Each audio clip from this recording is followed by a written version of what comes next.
Hi, welcome to NCRT Class 8 History. This is 6th chapter Colonialism and the City, the story of an imperial capital. So in this chapter we will discuss about what happened to cities under the British rule, why they shifted their capital from Calcutta to New Delhi, how did they lay the design of New Delhi. Then we will discuss about the impact of migration during the time of partition on Delhi. How did the social and cultural life change in Delhi?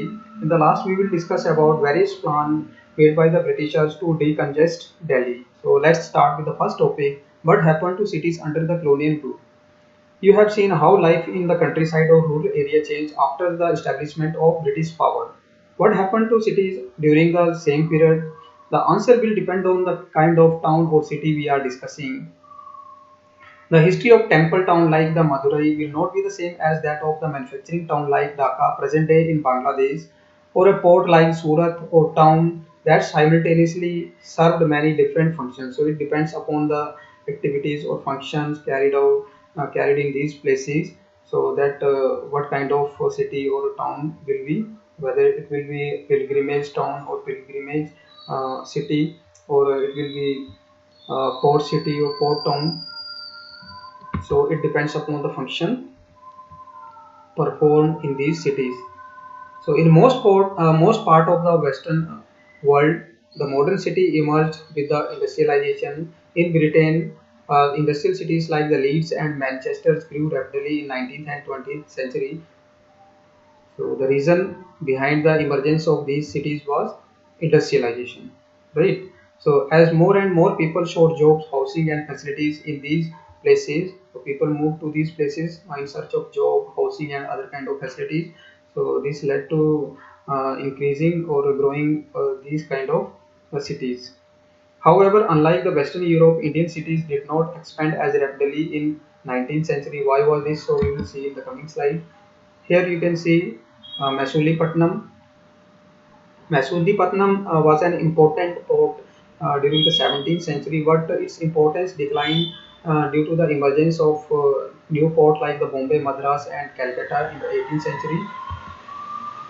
In the late 18th century, Calcutta, Bombay, and Madras rose in an important or as a presidency cities, importance as a presidency city. So uh, the Britishers divided India into three presidencies for the administrative purpose, like Bombay, Madras, and Bengal. At the same time, number of smaller villages and cities and towns declined, and many towns manufacturing specialized good declined due to the drop in the demand for what they produce. So this led to the declining of these towns and cities. The old trading centers and ports could not survive when the flow of trade moved to the new cities, as we have discussed in previous slide, that the importance of Masulipatam was declined due to the emergence of new port like Bombay and Surat. Similarly, earlier center of regional power, or they were under the control of a local king.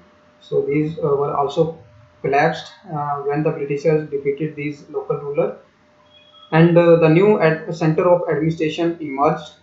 So this process is often described as de-urbanization. It's opposite to urbanization. Urbanization is the process when people settled in a large number in cities and towns. So that is called urbanization. So as you can see here, so the process by which more and more people began to reside in town and city is called urbanization. Cities such as the Masulipatam, Surat, Srirangapatnam were de-urbanized during the 19th century. By the early 20th century, only 11% of the Indians were living in cities. Now, this picture represents Bombay port. In the 18th century, the city of Bombay began to grow when the East India Company started using Bombay as its main port in the Western India, present day in Maharashtra. The historic imperial city of Delhi became a dusty provincial town in the 19th century before it was rebuilt as a capital of British India after 1912. So it emerged only when the Britishers shifted their capital from Calcutta to Delhi. So let's look at the story of Delhi to see what happened to it under the colonial rule. How many Delhis before New Delhi? So there are about 14 capital cities in Delhi. There are 60 square miles on the left bank of the river Jamuna. The remains of all other capitals may be seen on a visit to modern city-state of Delhi. So, of these, the most important cities built during the 12th and 17th century. So, here you can see the various cities which were built by the different rulers, and the last one was built by the Britishers.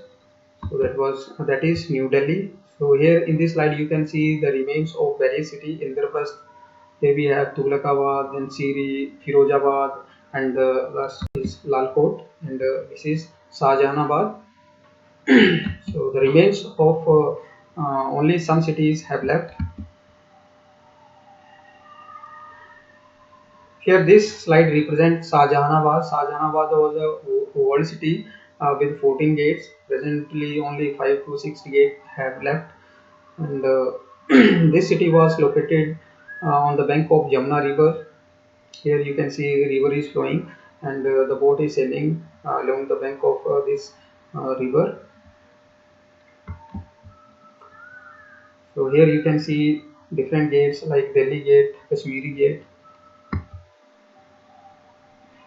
The most splendid capital of all was built by Shahjahanabad. So the name of the capital was Shahjahanabad. So it was the most splendid during that time, and its construction was began in 1639 and completed 1649. Sorry, 48, and it consisted of a fort, palace complex, and the city adjoining it. So palace complex means there are a number of mansions or amazing buildings like Ranga Mahal, Diwane Am, Diwane Khas, Moti Masjid, etc. Lal Killa or the Red Fort, made of red sandstones, contain palace complex. So it is to its best lay the walled city with the 14 gates. The main street of Chandni Chowk and the Bhej Bazaar were broad enough for royal procession to pass. A canal ran down the center of Chandni Chowk. There was Jama Masjid surrounded by mohallas and a dozen of bazaars. So it was among the largest during that time and the grandest mosque in India. So there was no place higher than this mosque within the city. So there were several kind of infrastructure, as you can see: Dargah, Khanka, Eidgah, open square, widening lanes, and quiet cul-de-sac. So this kind of infrastructure was there in Shahjahanabad, and Delhi during the Shahjahan time was also important center of the Sufi culture. Sufi culture was actually liberal movement in Islam. So here, this is about Dargah. Dargah was a tomb of Sufi saint, and the Khanka refers to Sufi lodge, often used as a rest house for travelers, and a place where the people comes to discuss spiritual matters and get the blessing of saint or peer, and hear the Sufi music. So this is about Khanka. Next is Idgah. Idgah is a open prayer place of Muslim, primarily meant for the Eid prayer. Then Kul-de-Sac. So these were the street with the dead end. So this kind of infrastructure was there inside the city Shahjahanabad. Now Bondar, the poet Mir Taqi said. So he is expressing about Shahjahanabad in his wording, as we can see. So the street of Delhi are not mere street; they are like the album of painter, because uh, the enjoyment of Delhi was not enjoyed by all the people, and he's expressing like this. Yet even this was no ideal city, and its delights were enjoyed only by some. The other were sharp. So there was sharp division between the rich and poor. Havelis and mansions were interspersed with the far more numerous and mud houses of the poor. The colorful world of poetry and the dances was usually enjoyed only by the men section of the society. Furthermore, celebration and the procession often led to serious conflict. So, in this way, he's expressing about Delhi that its enjoyment not enjoyed by all the people, only male member and colorful life was enjoyed by the male people and only rich people. So, in this way, he's expressing about Shahjahanabad. So, let's discuss more about New Delhi. So making of it's a new topic. Making of New Delhi. In 1803, the British gained the control of Delhi when they defeated Marathas.